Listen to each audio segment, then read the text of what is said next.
Queria convidar você para abrir a sua Bíblia, segundo livro de Coríntios, capítulo 6, nós temos estudado esse livro, a partir do verso 3 até o verso 13, queremos continuar a estudar esse texto.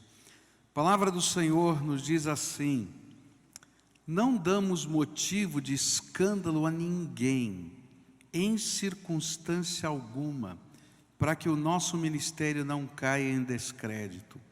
Ao contrário, como servos de Deus, recomendamo-nos de todas as formas, em muita perseverança, em sofrimentos, privações e tristezas, em açoites, prisões e tumultos, em trabalhos árduos, noites sem dormir e jejuns, em pureza, conhecimento, paciência e bondade, no Espírito Santo e no amor sincero, na palavra da verdade e no poder de Deus, com as armas da justiça, quer de ataque, quer de defesa, por honra e por desonra, por difamação e por boa fama, tidos por enganadores, sendo verdadeiros, como desconhecidos, apesar de bem conhecidos, como morrendo, mas eis que vivemos, espancados, mas não mortos, entristecidos, mas sempre alegres, pobres, mas enriquecendo muitos outros, nada tendo, mas possuindo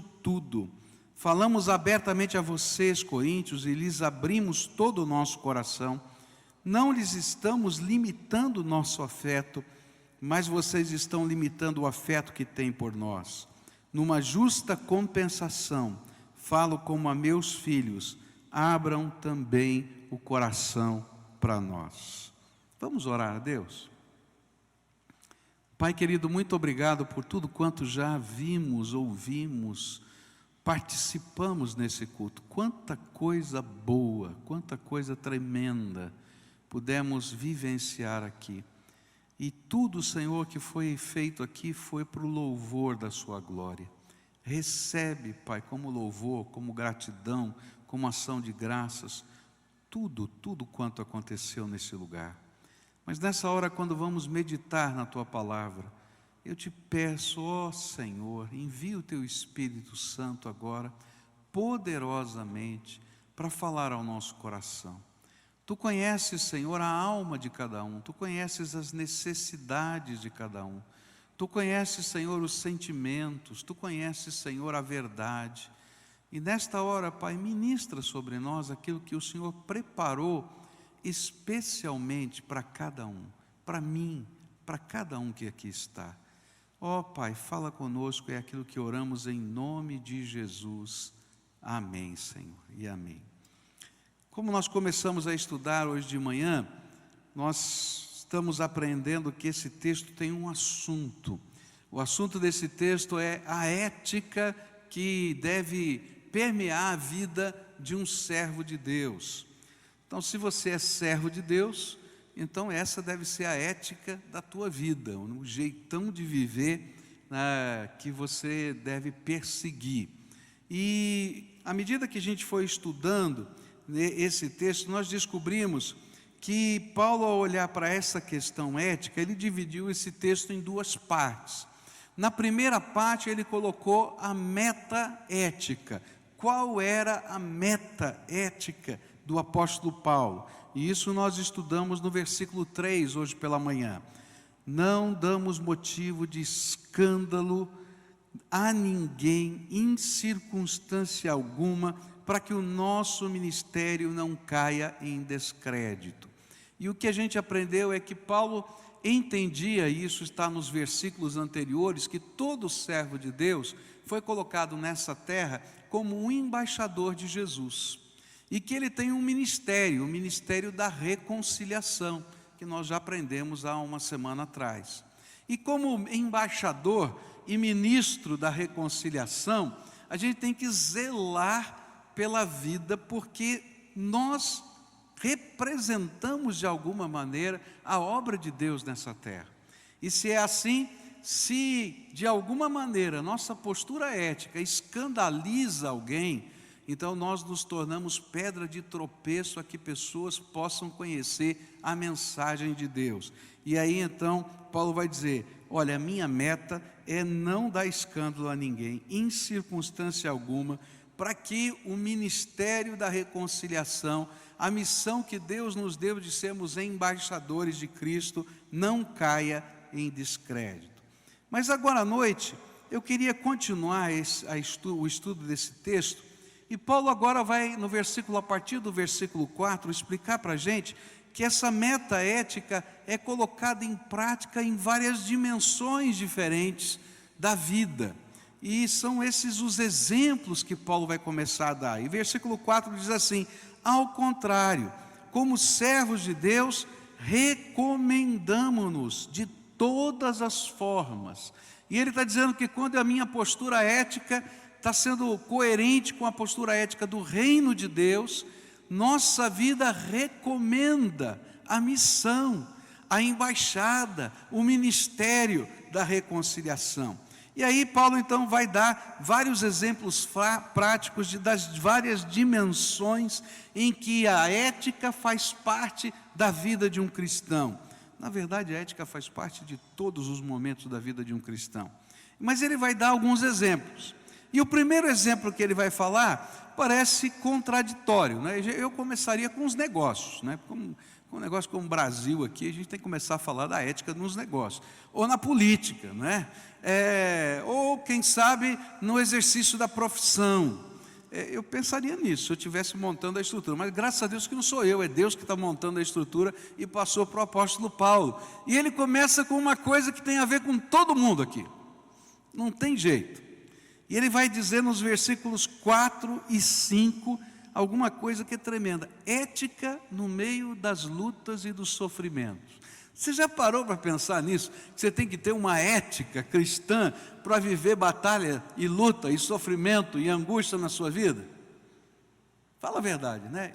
Eu fico pensando assim, mas a ética entra até aí. Ele está dizendo que sim. Olha só o que Paulo vai dizer. Versículo 4, parte B e 5. Em muita perseverança, em sofrimentos, privações e tristezas, em açoites, prisões e tumultos, em trabalhos árduos, noites sem dormir e jejuns. Por que será que ele começou com as lutas? É porque Jesus mesmo ensinou que quando vêm as provações, alguns abandonam a fé. Jesus contou uma história a respeito do semeador. Ele disse que um semeador saiu a semear, ele foi lançando a semente, não é? E uma semente caiu na beira do caminho. O caminho estava lá, terra dura, ela não conseguiu permear a terra, não conseguiu entrar a terra. Vieram as aves dos céus e carregaram a semente. E Jesus ensinou que essa era a palavra de Deus, a semente era a palavra de Deus, estava sendo lançada, e que se o coração está duro, Satanás vem e arrebata a semente, porque se a semente ficar no coração duro, ela vai produzir alguma coisa. Então o inimigo tem que levar. E ele vai contando a respeito da semente, e ele vai dizendo que tem um tipo de semente, tem uma qualidade de terra que vai receber a semente, que é o terreno rochoso. E a semente vai crescer rapidinho no terreno rochoso. Mas vai brilhar o sol, vai faltar chuva, e de repente aquela planta que cresceu tão rápido seca e morre. E Jesus disse assim, que algumas pessoas recebem de bom grado a palavra de Deus, mas quando vêm as provações, quando vêm as lutas, quando o sol está forte demais, porque elas não têm raízes profundas, elas abandonam a fé. Por isso Paulo está dizendo que é preciso que, para a gente ser um cristão verdadeiro, ter uma ética do reino, até no meio das lutas e das provações. Porque se eu não tiver essa ética do reino, no meio das lutas e das provações, eu vou me afastar da palavra de Deus, da vontade de Deus, dos projetos de Deus, rapidamente na minha vida. É muito comum isso com coisas que às vezes a gente parece que nunca vai ter esse problema. Às vezes, aconselhando pessoas como um pastor, a gente conversa com famílias, não é? E existe, por exemplo, uma situação de traição dentro de um casal. E aquilo está doendo demais, está machucando demais. E aquilo que parecia ser quase impossível na mente daquele que foi traído, começa a passar pela cabeça: eu vou dar o troco. Já viu isso? E a gente não entende que quando a gente está tentando dar o troco, a gente não está aviltando o outro, a gente está aviltando a si mesmo. Porque os valores são nossos. É preciso ter uma ética até no meio das batalhas da vida que nós estamos enfrentando. E Paulo vai trabalhando esse processo, e ele vai dizer assim: no meio das privações, das tristezas, das perseguições, a atitude ética que Deus espera de nós é uma só: perseverança. Se tem alguma coisa que Deus está esperando do servo de Deus no meio das batalhas, é: não desista. Então diga para quem está perto de você, ó, não desista. Não desista, não. Essa é a postura ética que Deus está pedindo para a gente. Tem muitas batalhas diferentes que a gente enfrenta na vida, mas eu diria para você, Deus quer que a gente seja perseverante no meio dessas batalhas. Se você está vivendo uma batalha, quem sabe no contexto da sua família, quem sabe um filho seu está passando por uma luta muito grande. A gente está vivendo um tempo em que as drogas correm soltas, e às vezes as drogas entram dentro da nossa casa e a gente nem sabia. E a gente entra em confusão. Eu diria para você: não desista do seu filho. A ética que Deus quer no reino dele, nesse contexto, é: não desista. Não desista se, quem sabe, até o seu filho foi parar na cadeia. Vai lá visitar. Você é pai, você é mãe, vai orar com ele. A justiça é problema da justiça, mas você ali é pai. Vai lá e abençoa, vai lá e ora, vai lá e apresenta o valor outra vez, vai lá e trabalha o ensino de novo. Essa é a ética do reino. Não desista. Se no meio das batalhas que você está enfrentando, dentro da família, dentro da vida, dentro dos contextos gerais da vida, quem sabe até de uma enfermidade, a gente pensa: não, eu vou me matar. Eu já vi gente dizendo isso: eu vou me matar. Gente, não desista. A ética do reino é: cada dia, cada minuto nessa vida tem um propósito diante de Deus. E o meu papel é cumprir todo o propósito do reino de Deus nesta terra, enquanto Ele me der um ar para respirar. Então, perseverança faz parte da ética do reino, no meio das lutas e das provações. E olha que o apóstolo Paulo não estava falando de alguma coisa aleatória. Se a gente vai lendo esse texto todo, você vai ver vários capítulos de 2 Coríntios, ele faz listas de provações incríveis que ele teve que passar, de privações, de tristezas, de perseguições, de espancamentos, de tanta coisa que aconteceu. E ele está dizendo: olha, a minha ética como servo de Deus é não desistir da palavra de Deus, do reino de Deus, da proclamação do Evangelho, porque eu sou um embaixador de Jesus nessa terra. E esse é o meu papel. Eu não desisto,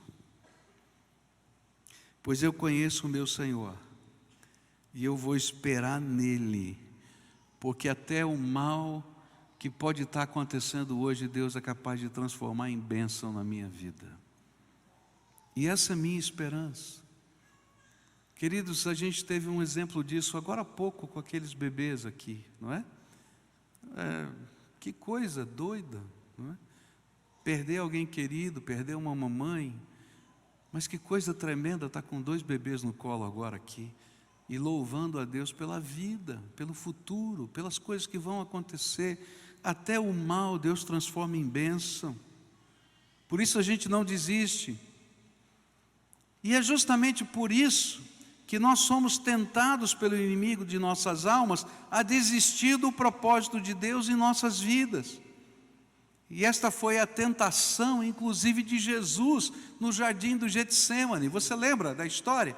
Jesus, pouquinho antes da crucificação, ele vai para o jardim para orar com os seus amigos, não é isso? E você lembra da oração que Jesus fez? Ele fala assim, né?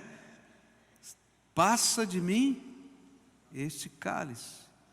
Ora, Jesus estava vendo o que ia acontecer com ele, a crucificação, a coroa de espinhos, tudo o que ia acontecer na história dele, e ele orou com toda a sinceridade da sua alma: passa de mim esse cálice. E eu oro assim, você ora assim também, mas o final dessa oração é o não desista.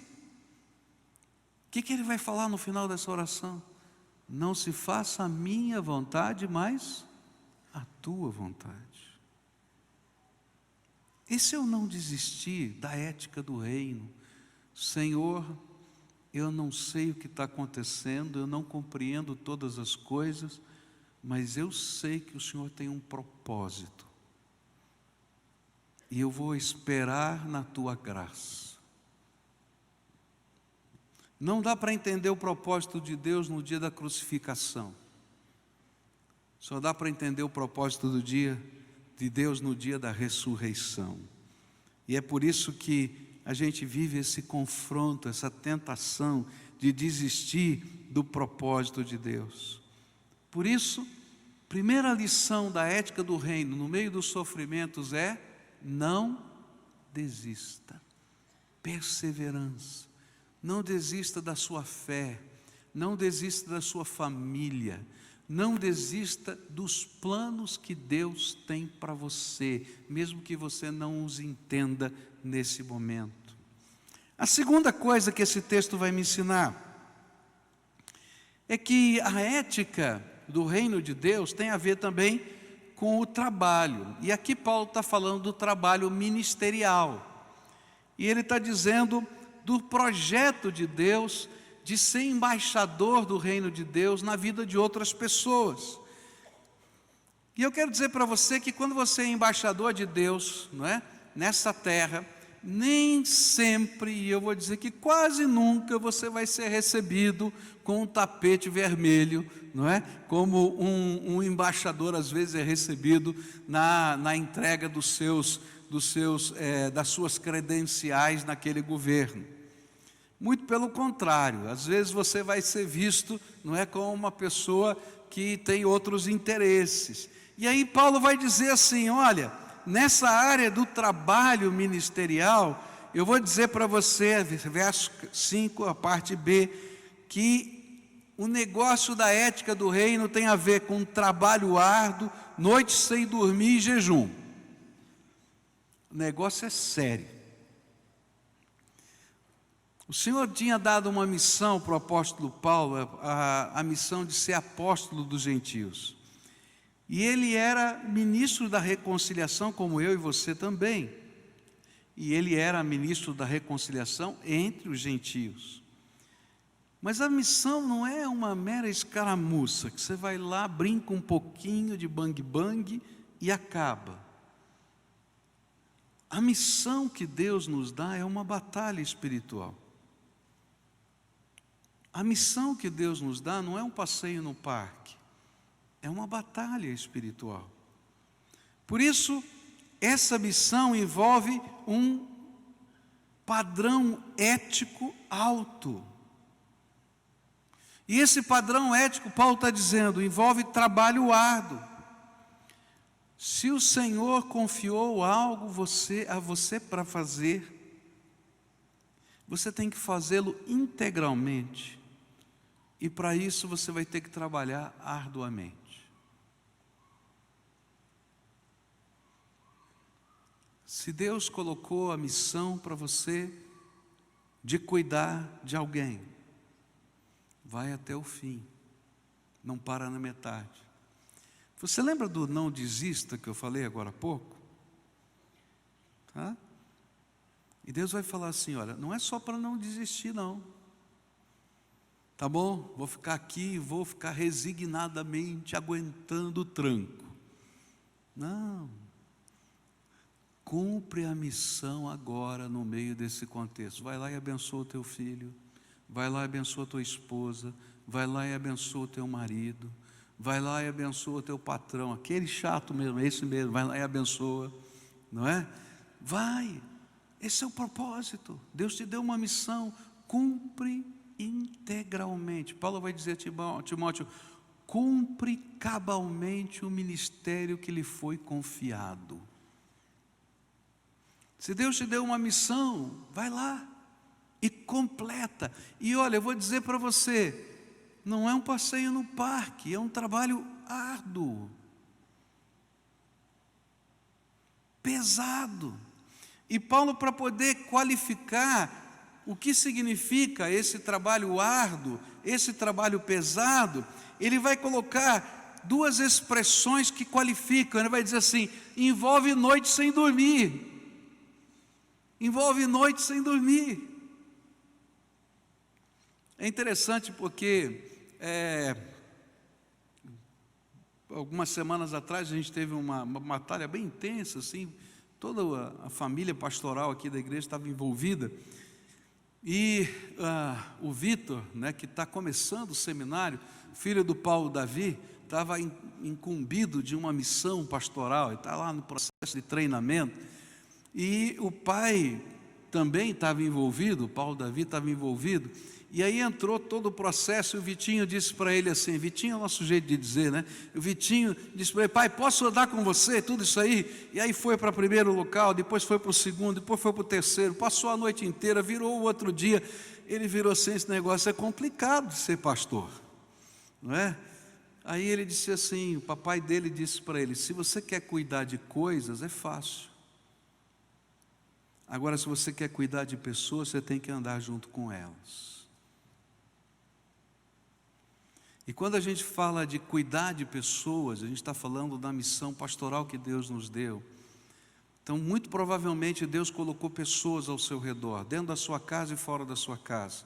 E Ele vai dizer, cumpre cabalmente o teu ministério. E para cumprir cabalmente significa trabalho.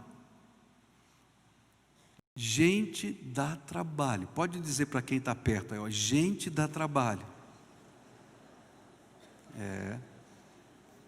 Agora você com toda sinceridade diz assim, eu também, porque eu sou gente.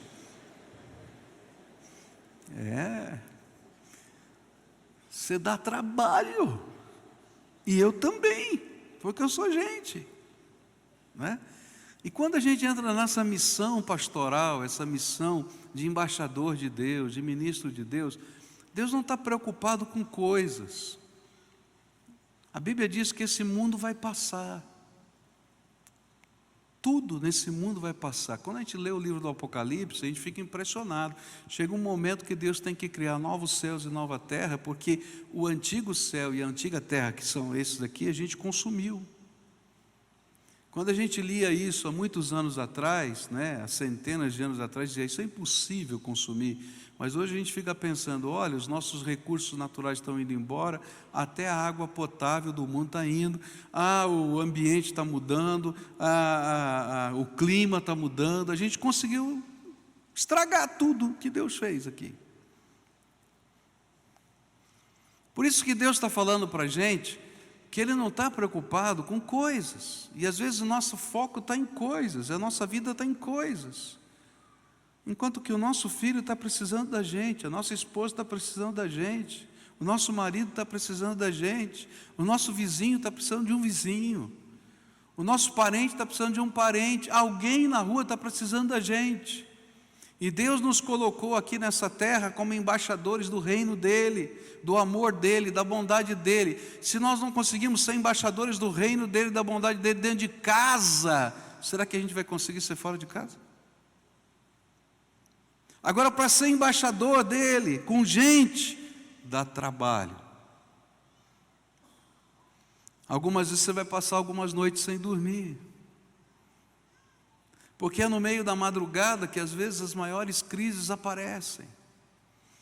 Eu estava preparando meu trabalho de PhD, e um dos objetivos era descobrir quais eram as maiores demandas da cidade de Curitiba.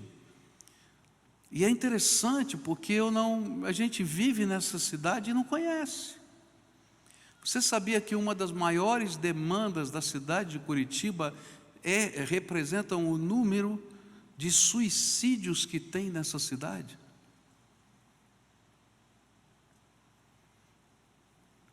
Ele é maior, o número de suicídios, com dados do IBGE, do que muitas das capitais, do que a maioria das capitais do Brasil.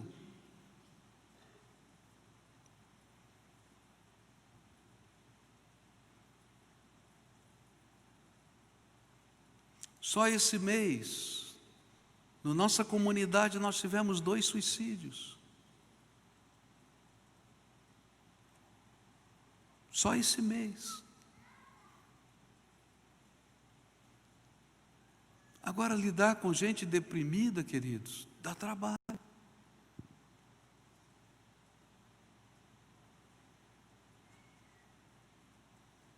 Dá muito trabalho.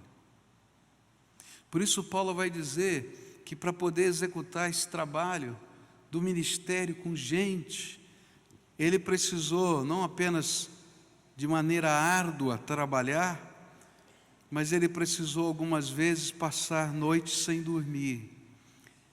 E eu creio que algumas vezes a noite sem dormir tinha a ver com cuidar de gente, mas muitas vezes tinha a ver com falar para Deus que ele não se sentia capaz para cuidar de gente. Quantas vezes você, diante de uma missão, seja ela qual for, até dentro da sua casa, você se sentiu tremendamente incompetente, incapaz? E é nessas horas que a gente tem que parar tudo, dobrar o joelho, e quem sabe passar uma noite na presença de Deus pedindo: Senhor, me dá sabedoria para falar comigo. Algumas das palavras mais profundas de Deus na minha vida aconteceram quando tudo estava em silêncio na minha casa, todo mundo estava dormindo, e eu estava lá na presença do Senhor, lá no meu escritório, no meu quarto, buscando a face dEle. E aí o Senhor começou a me dar discernimento, me dar revelação da vontade dEle para a minha vida. Palavra, tantas vezes. Para cuidar de gente, a gente tem que gastar tempo na presença de Deus. Para poder ter sabedoria, bondade, amor, realimentado por aquele que é amor, para poder ministrar amor na vida das pessoas. E ele vai dizer mais, sabe que teve dias que só orar de noite não funcionou não, e eu tive que jejuar. É interessante o conceito do jejum na Bíblia.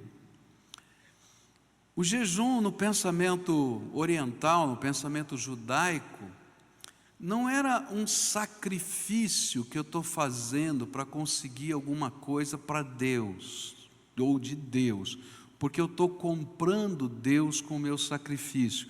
Na nossa mentalidade ocidental, a gente vê o jejum ou as promessas como um sacrifício pessoal para conquistar a bondade de Deus. A palavra de Deus nunca ensinou isso. O jejum era uma das expressões do luto no Antigo Testamento. Então, quando morria alguém, havia algumas práticas que inclusive hoje são preservadas no sepultamento judaico, não é? Que era rasgar sua roupa. Então, se você for assistir um sepultamento judaico, o rabino vai pegar uma navalha e vai rasgar a camisa do chefe da família que está entregando o seu morto, porque essa era uma expressão de luto do Antigo Testamento. Ele rasgava suas roupas. Às vezes, em situações mais extremas, ele vestia uma roupa do luto, que não é, no nosso mundo ocidental era o preto, naquele tempo era um pano de saco. Então ele vestia uma roupa de pano de saco. E ele pegava as cinzas do fogão e marcava o seu rosto com as cinzas, porque as lágrimas iam escorrer e deixar suas marcas. Essas eram expressões do luto. E outra expressão do luto era que no dia em que você recebia a notícia da morte, você ficava tão pesado, tão doída a sua alma, que você não conseguia comer. E você entrava num jejum de dor. E o que a Bíblia está falando quando a gente fala do jejum é que o jejum é uma expressão da nossa dor. Pai, eu estou em angústia, eu não consigo nem comer, eu preciso de uma resposta, e eu estou expressando o meu luto. E aí então Paulo está dizendo assim, sabe, tem uma ética no reino. Diante da dor a gente persevera, mas diante da missão que Deus está nos dando, que são pessoas, é gente, eu vou trabalhar arduamente. Algumas vezes eu vou passar a noite na presença do Senhor te pedindo misericórdia. Outras vezes eu vou expressar o meu luto, jejuando ou chorando na tua presença, para dizer, tenha misericórdia, Senhor, tenha misericórdia, derrama graça. E Paulo está dizendo que essas expressões fazem parte da ética do reino. É interessante porque essa dinâmica tem a ver com o poder do Espírito Santo na nossa vida. Olha só o que os discípulos perguntaram para Jesus em Marcos 9, versículos 28 e 29. Depois de Jesus ter entrado em casa, seus discípulos lhe perguntaram em particular, por que não conseguimos expulsá-lo? E ele respondeu, essa espécie só sai pela oração e pelo jejum. Os discípulos tinham tido um enfrentamento com uma pessoa endemoniada, e eles não conseguiram expulsar o demônio. Jesus chegou e mandou embora o demônio. E eles disseram, Jesus, não entendemos nada, por que a gente não conseguiu expulsar o demônio? Ele disse assim, olha, tem batalhas, tem castas, tem lutas, tem enfrentamentos, que a gente não vai vencer com estratégia, que a gente só vai vencer com jejum e oração. Tem batalhas que você não vai vencer com jogos políticos, só com jejum e oração. Tem batalhas que você não vai vencer só com mecanismos psicológicos, só com jejum e oração. Porque há muitas batalhas que estamos vivendo na nossa vida que não são naturais, são espirituais. E as batalhas espirituais precisam de armas espirituais na nossa vida. Outras armas não vão funcionar. Quando as batalhas são espirituais, nós precisamos da intervenção de Deus. É interessante, né? Que tem uma ética do reino, até para a gente lidar com pessoas que a gente ama. Não desista. Trabalha arduamente. Se for preciso, passa a noite em claro, para cuidar ou para orar. E muitas vezes você vai chorar na presença de Deus e vai expressar o seu luto. E é no meio destas coisas que Deus vai manifestar a graça. Uma das coisas que a gente vai aprender na vida com Deus é aquilo que Davi já sabia com 17 anos, quando ele foi enfrentar aquele gigante. Quando o gigante falou para ele, você está pensando que eu sou um cachorro? E você vai ganhar de mim, porque eu sou um soldado experimentado, eu tenho uma lança, eu tenho uma espada, e você está vindo aqui com 5 pedrinhas e uma funda, e um cajado de pastor, você acha que você vai conseguir alguma coisa comigo? Ele falou assim, eu não estou indo aí com o cajado, com a funda, e com as 5 pedrinhas. Eu vou em nome do Senhor dos Exércitos. Toda vez que a gente entra nos enfrentamentos do reino, nos enfrentamentos da vida, que fazem parte da dinâmica do reino. A gente não pode ir apenas com a espada, com o escudo. E ele vai dizer em outro salmo: uns confiam em carros, outros em cavalos, mas nós faremos menção do nome do Senhor. A ética do reino vai dizer para a gente que em todos os enfrentamentos da vida eu não desisto. E a segunda coisa, eu preciso ir no poder do Espírito Santo de Deus. Eu preciso ir em nome do Senhor, como embaixador do reino, porque a vitória só vem pelo Senhor. Você está esperando vitória? Então você precisa ir para esse enfrentamento em nome do Senhor, como embaixador de Deus. E como embaixador de Deus, você tem que ter contato com Ele, tem que ter comunhão com Ele, e dizer: Senhor, qual é a tua próxima ordem? O que eu vou falar? O que eu vou fazer? Quantas vezes eu cheguei em lugares que eu não sabia o que falar e o que fazer. Eu me lembro de uma vez que eu fui ao funeral de uma pessoa que tinha se suicidado.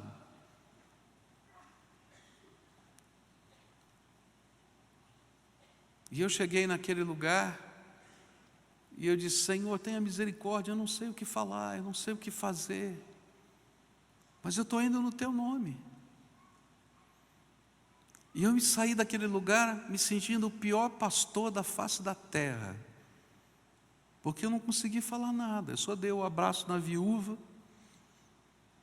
chorei junto com ela e não consegui falar mais nada. Falei: Senhor, me perdoa, fui o pior pastor que tem na face da terra, nenhuma palavra. Um mês e pouco depois, essa viúva marcou um horário comigo e disse: pastor, eu estou aqui porque o Senhor foi a única pessoa que me consolou. Eu falei: eu? Quando o Senhor não falou nada e só chorou junto comigo, porque não tinha palavras para aquilo que tinha acontecido. Quando a gente vai em nome do Senhor, o Senhor faz coisas que a gente nem imagina que Ele está fazendo através da gente. Às vezes a gente imagina que a solução é nossa, que o jeito é nosso, mas quando a gente vai em nome do Senhor, perseverantemente, arduamente, depois de oração, jejum, noite em claro, Ele manifesta a graça dEle. E aí não importa se eu tenho um escudo, se eu tenho uma espada, ou se eu tenho 5 pedrinhas, porque a vitória é do Senhor. Nas batalhas que enfrentamos, a ética do reino nos leva a enxergar que eu não desisto, que eu trabalho, mas que eu espero no Deus vivo a manifestação da sua graça, porque a vitória e a batalha pertencem ao Senhor. Nessa noite eu queria orar com você. Eu não sei porque é que você veio aqui essa noite. Tem tantas coisas que nos trazem à casa de Deus. Mas eu tenho certeza que você não veio aqui por acaso. Que Deus tem alguma coisa para ministrar na tua vida. Para alguns, talvez Ele esteja dizendo: não desista. E eu nem sei do que. Não desista. Não desista. Não desista. Porque Deus entregou uma missão para você. Não desista. Faz essa obra. Continua como embaixador do reino de Deus. Para outros, Ele está dando uma estratégia. Além de não desistir, quem sabe está na hora de entender que a vitória só vai vir pelo Senhor. Isso vai envolver o seu trabalho árduo, é claro, sempre.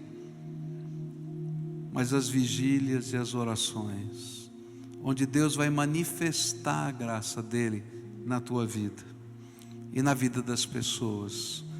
Por isso, eu queria orar com você nessa noite, uma oração de fé, uma oração de esperança, uma oração de quem marcha nessa jornada junto. Eu ouço de Deus o não desista todo dia, porque como qualquer ser humano, eu tenho os meus altos e baixos e você tem os seus. Simplesmente mudam os cenários, e a gente tem que ter os nossos enfrentamentos. E fala a verdade, não dá vontade de desistir às vezes? Largar a mão? Quer saber? Aí o Senhor vai dizer assim: não, filho, você vai ficar até eu mandar, porque a tua missão não terminou. A gente não larga o que Deus nos deu para fazer enquanto Deus não mandar a gente largar, porque nós somos servos do Senhor e essa é a ética do reino. E aí a gente vai dizer assim: Senhor, estou cansado. Já disse para o Senhor: estou cansado? Senhor, estou cansado. E a gente está às vezes esperando Deus dizer assim: filhinho, vou dar uma aliviada. Ele diz assim: não, não terminou não, agora não dá para arrefecer não, continua, vai firme. Aí você vai levantar de manhã, de madrugada, ou sei lá que horas, e vai voltar para o seu trabalho, não porque você é capaz, não porque você vai conseguir, não porque você tem nas suas mãos a força, mas porque o Deus da madrugada que te visitou, o Deus que te abençoou nos contextos da palavra dele na tua vida, é aquele que vai à tua frente e vai fazer o milagre. Alguns vão dar risada de você porque você só tem 5 pedrinhas e um pedaço de pau. Outros vão dizer para você: você é louco, olha para o tamanho do gigante, ele é grande demais, ele tem uma armadura grande demais, ele tem uma espada grande demais. E o Espírito de Deus vai dizer para você: não olha para o gigante não, porque se você olhar para o gigante você vai desistir. Olha para o teu Deus. Se o teu Deus de fato for o Deus vivo e verdadeiro, certamente ele é maior do que qualquer gigante. E se eu olhar para ele, o gigante ficou anão, porque o meu Deus é todo poderoso. Por isso Davi não olhou para o gigante, ele disse: eu vou em nome do Senhor dos Exércitos. Eu queria que hoje você saísse daqui para ir para a sua casa, para os seus enfrentamentos. E olha, eles vão estar em casa, eles não vão ter desaparecido não, tá? Eles vão estar lá. Mas hoje você vai em nome do Senhor dos Exércitos, você vai em nome do Todo-Poderoso, e você vai continuar dando os seus passos de fé, porque essa é a ética do reino de Deus. Menos do que isso não honra o Deus da nossa vida.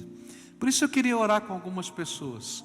Se o Espírito de Deus hoje te trouxe aqui para ser curada a sua alma, se o Espírito de Deus te trouxe aqui para renovar o teu coração, se você estava desistindo, né? Ou na linguagem popular aqui do sul, que eu nunca tinha ouvido até chegar aqui, né? Jogar os bets, né? Entregar os bets, né? Olha, hoje o Senhor quer trabalhar a tua vida. Então, se você é essa pessoa, vai saindo do seu lugar para a gente orar junto. Eu quero orar por você hoje. Orar para que Deus te dê determinação, perseverança. Quero orar para que Deus unja as suas mãos para o trabalho. Que nessa madrugada Ele fale com você, quem sabe em sonhos, em visões, ou quem sabe no silêncio da madrugada, tocando o teu coração. Que quando você estiver chorando, como está lá no livro de Salmos, os anjos do Senhor recolham as suas lágrimas, coloquem no seu odre, escrevam no livro de Deus a razão delas. E a gente vai se apresentar diante do Senhor, como humano, pequenino, diante de gigantes, mas a gente vai sair daqui em nome do Senhor dos Exércitos, para a glória do Senhor dos Exércitos, para a glória do Senhor dos Exércitos, para a glória do Senhor dos Exércitos. E a vitória é do Senhor. Se Ele está conosco, Ele é a vitória. Ele é a vitória. Não tem quem possa derrotar o Deus vivo e todo-poderoso. Pode vir mais para cá. Vem mais para frente. Tem gente chegando aqui. Vem para cá. Vem. Isso. Pode vir, queridos. Isso. Podem vir. Venham. Na presença do Senhor. Que bom ver gente querida, amada, que eu não via há muito tempo aqui. Bom revê-los. Sei que estão no Senhor em outros lugares, mas que gostoso revê-los, viu? Tá? Gente querida. É bom ver gente amada, não é? Fala a verdade, né? O coração da gente fica ardendo de alegria. Pelo bem, só pelo bem das pessoas. Ô Senhor, vamos orar por isso. Primeira coisa, você não vai esquecer. Você pode esquecer o resto do sermão, tá? Mas não esquece disso. Não, fala comigo. Não desista. Repete. Não desista. Eu nem sei do que, tá? Não desista. Não desista. Tá? Aí você diz, eu não aguento, não tenho força. Você vai com que força agora? Eu vou em nome do Senhor. Fala, eu vou em nome do Senhor. Eu vou em nome do Senhor. Cumprir a missão que Ele me deu. E vou buscar a graça dEle. Eu vou pedir para Deus fortalecer as suas mãos, tá bom? Para Deus consolar o teu coração que está doendo. Não sei porquê, mas que Ele esteja tratando a sua alma. Eu vou pedir para Ele... Quem sabe, ao longo dessa semana, eu não sei se vai ser de madrugada, de dia, mas que Ele cochiche no seu ouvido a palavra dEle. E você entenda que Deus está falando com você, tá? Que o teu jejum ou a tua lágrima, porque são as nossas expressões de luto, que Deus esteja recolhendo. Tem muitas lágrimas aqui agora. E eu creio que aquela palavra do Senhor está acontecendo agora. O anjo do Senhor está passando e recolhendo no odre dele cada uma das suas lágrimas. É palavra do Senhor e o Senhor não mente, tá? E nós estamos pedindo isso a Ele. Vamos orar? Querido Senhor, essas pessoas que estão aqui são teus filhos amados. E eles estão aqui só por uma razão. Porque o Senhor é o Deus deles. E o Deus deles, de alguma maneira, tocou a alma deles nessa noite. E eu quero te pedir uma coisa, Senhor, agora. Quando eles estão trazendo para dentro da alma essa palavra de confiança que parece difícil. Quando eles disseram, não desista, eles estão dizendo para Ele mesmo, eu não quero desistir, Senhor, eu não vou desistir. Então agora, Pai, Tu és a nossa força, mesmo diante das nossas fraquezas. Por isso o apóstolo Paulo vai dizer, logo mais à frente nesse texto, quando sou fraco é que sou forte, porque o poder de Deus se aperfeiçoa na minha fraqueza. Então, Senhor, aperfeiçoa o Teu poder, ou revela o Teu poder na fraqueza desses Teus filhos. Que a dor que está aí lacerando a alma, ó Pai, possa ser tratada com óleo, Senhor, e o bálsamo do Espírito. Alguns que estão se sentindo perdendo coisas, que o Senhor revele agora, Pai, o que eles estão ganhando, porque até o mal o Senhor transforma em bênção. Alguns, Senhor, que talvez estejam sentindo que estão perdendo, porque quem sabe não possam trabalhar ou não possam fazer alguma coisa, mas o Senhor nessa hora está restaurando a casa deles, está cuidando dos filhos, está dando uma educação, que o Senhor mostre o bem que o Senhor está fazendo. Mas não deixa faltar nada nessa casa, Pai, porque o Senhor falou, Pai, que podemos envelhecer, mas o justo não vai faltar o pão. Então, Senhor, derrama graça sobre o Teu povo agora.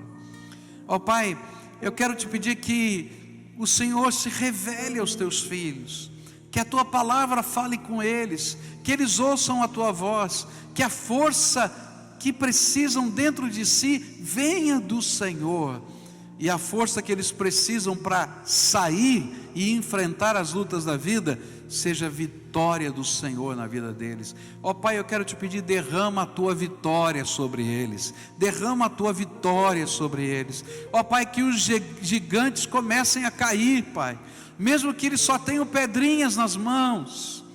Que o Senhor revele o teu poder, que o Senhor revele a tua graça, que o Senhor revele a tua força, e que a ética do reino, que é perseverança, que é, Senhor, compromisso contigo e trabalho árduo, se revele, Senhor, em graça na vida deles. Que no meio da luta o Senhor esteja e seja com eles. Ó Pai, abençoa o teu povo. É aquilo que oramos em nome de Jesus. Amém e amém. Amém, queridos, amém.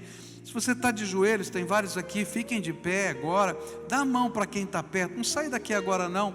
Quem está aqui nas poltronas, se levanta, dá a mão para quem está perto de você.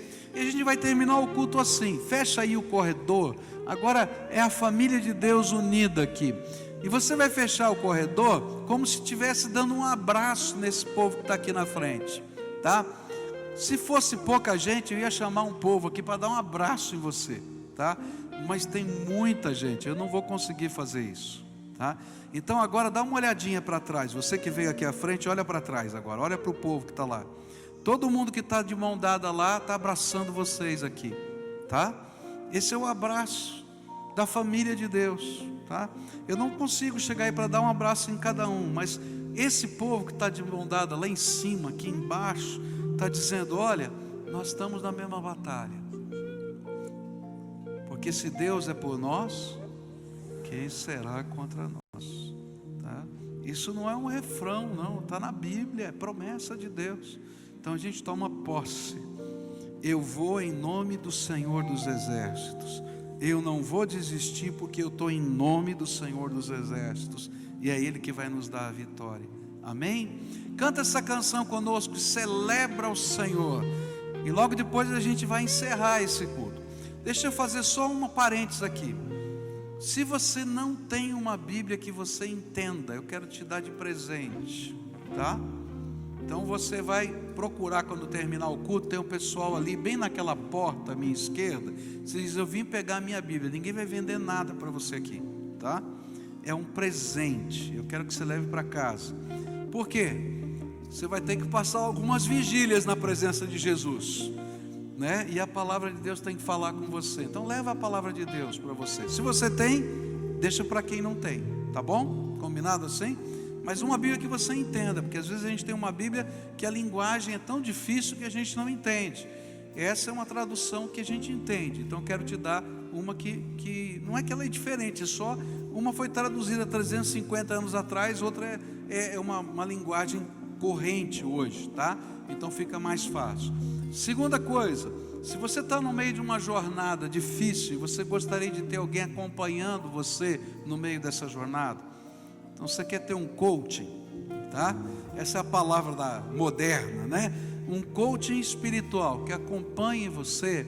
Então vai lá e diz assim: eu estou precisando de alguém que me acompanhe. Eu gostaria de ter alguém que pudesse acompanhar. Então, gente vai estar acompanhando você em oração, acompanhando você nos embates da vida. Gente madura que possa, quem sabe, repartir conhecimento da palavra, dizer: olha, nessa batalha que você está enfrentando, a Bíblia ensina isso. Experimenta isso que está na palavra de Deus, tá? Então essa é uma maneira da igreja poder te ajudar. Mas isso, se você quiser, é um caminhar de fé. E vou dizer mais: hoje alguém vai estar ministrando na tua vida, e pode ter certeza, no reino de Deus funciona assim. Amanhã é você que vai estar ministrando na vida de alguém, porque Deus vai te dar a vitória, e essa experiência você vai poder abençoar a vida de outros e dizer: olha, já passei por isso, e o Senhor agiu assim, assim, assim comigo. É assim que Ele trabalha, tá? Não tem super-heróis aqui, só tem gente de carne e osso. Eu não vou mandar ninguém beliscar ninguém aqui, para você ver que você é de carne e osso, tá? E quem está aqui também é de carne e osso. E nós precisamos uns dos outros e precisamos do Senhor. o Todo-Poderoso. Amém? Então agora adore ao Senhor, mas adore com o seu coração, tá? Porque é Ele que está à frente da sua vida e dele vem a vitória. Cantemos assim. Bendirei o Senhor para sempre, e nele eu sempre confiarei. Ele me libertou do medo. Ele me libertou do medo e firmou sobre a rocha os meus pés. Por isso não me abalarei. Não me abalarei. Senhor, direi, és meu escudo, minha força, minha herança e libertador, meu refúgio, torre forte e socorro meu em tempos de aflição.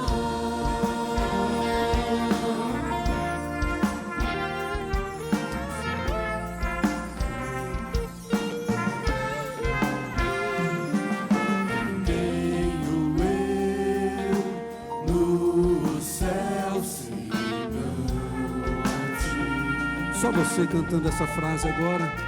E não há Quem eu deseja. Amém. Porque tens me feito feliz, Senhor. Tens feito a mim feliz. E eu direi de ti, bem forte agora, o que tu és, Senhor.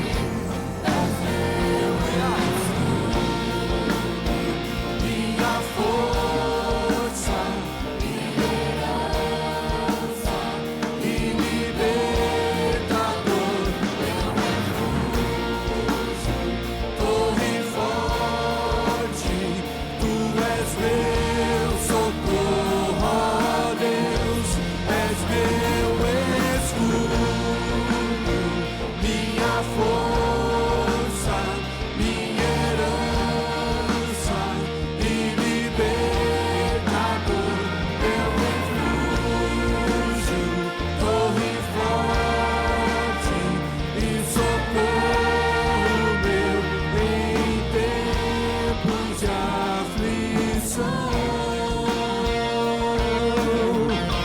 Você ouviu para sair daqui hoje e não desistir, não é? Diz de novo para quem está do seu lado, a senhora, não desista. Isso é para você não esquecer. Não desista. Porque o Senhor está conosco, amém?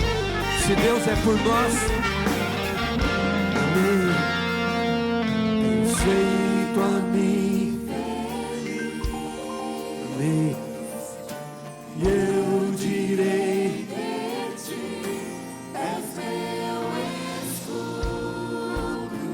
minha força, minha herança e libertador, meu refúgio, torre forte, tu és meu socorro, ó Deus, és meu escudo, minha força, minha herança e libertador, meu refúgio, torre forte e socorro meu em tempos de aflição.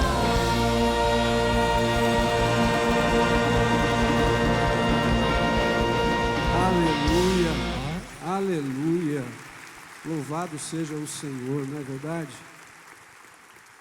Às vezes eu digo que tem cultos que dá vontade de fazer, sabe o quê? Igual os discípulos falaram para Jesus: não dá para fazer uma tenda e ficar por aqui mesmo, porque é tão precioso quando a gente experimenta a presença do Senhor Jesus, não é verdade? Não é precioso, querido, quando a gente sente o envolver do Espírito Santo de Deus? E isso não é só para hoje, justamente por isso que a gente não pode fazer uma tenda e ficar aqui. É justamente para fazer a diferença na sua segunda, na sua terça, na sua quarta, na sua quinta, na sua sexta, no sábado, no domingo, e assim vai. Porque nós saímos daqui hoje com a certeza de que o Senhor está conosco, amém? Vamos orar juntos. Pai querido, obrigado pela presença preciosa do Senhor. Obrigado por aquilo que o Senhor faz. Obrigado porque o Senhor sonda o coração de cada um e vem justamente através da voz do Teu Espírito Santo, traduzindo aquilo que é a necessidade de cada pessoa. Obrigado porque o Senhor nos vê como criaturas que dependemos do Senhor a todo tempo, Pai. Muito obrigado porque o que o Senhor fez aqui esta noite não foi para ficar aqui, é para ir conosco junto no nosso coração, na nossa mente, e fazer a diferença durante toda essa semana. Nós não vamos desistir, Pai, e sabemos que o Senhor está conosco. Por isso nos leve em paz, que a boa mão do Senhor esteja sobre a vida de cada um, que toda sorte de bênção, como a Tua palavra nos diz, seja derramada sobre a vida de cada família aqui, de cada um que está aqui, e que essa semana seja uma semana muito preciosa. Que amanhã, Senhor, quando abrimos os nossos olhos amanhã pela manhã, o primeiro sentimento de desejo de nossa alma seja experimentar o Senhor juntamente conosco. E assim a gente olhar para o nosso dia e ver que vale a pena, mesmo diante das circunstâncias, ter o Senhor segurando as nossas mãos. Por isso oramos agradecidos por esse tempo, mas dependemos do Senhor para todas as coisas. Em nome de Jesus, Pai. Amém, Senhor, amém, amém, querido. Não saia daqui sem desejar a graça de Deus para alguém aí, viu? Que a sua semana também seja uma semana de bênção.